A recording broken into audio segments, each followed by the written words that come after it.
I have, may it please the court, a few words to say. In the first place, I deny everything but what I have all along admitted, the design on my part to free the slaves.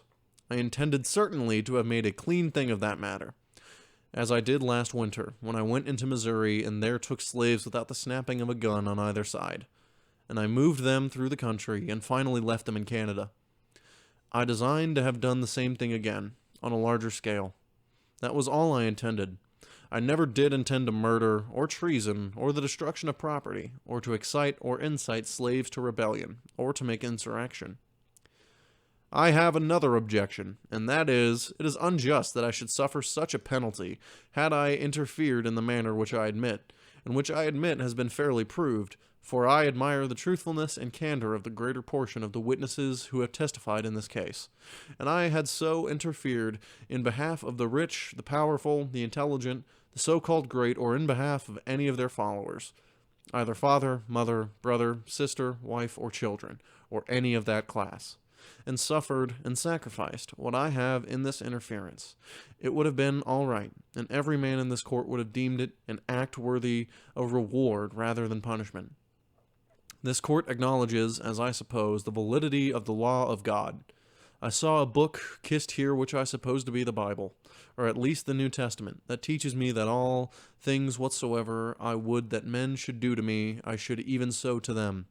It teaches me further to, quote, remember them that are in I endeavored to act up to that insurrection, I say.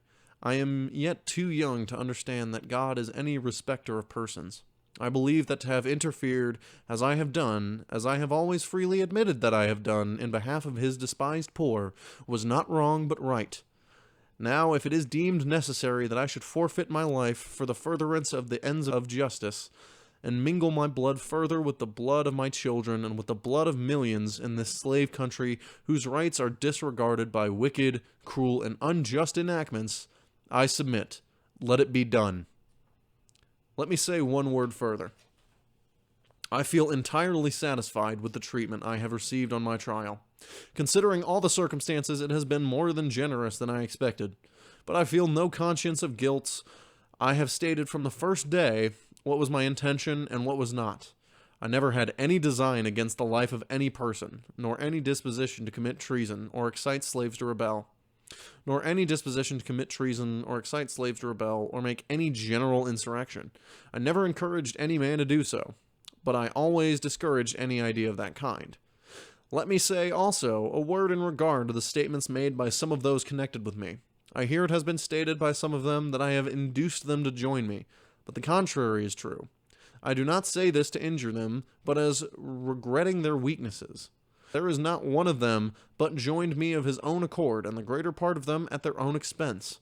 A number of them I never saw and never had a word of conversation with until the day they came to me, and that was for the purpose I have stated. Now I have done.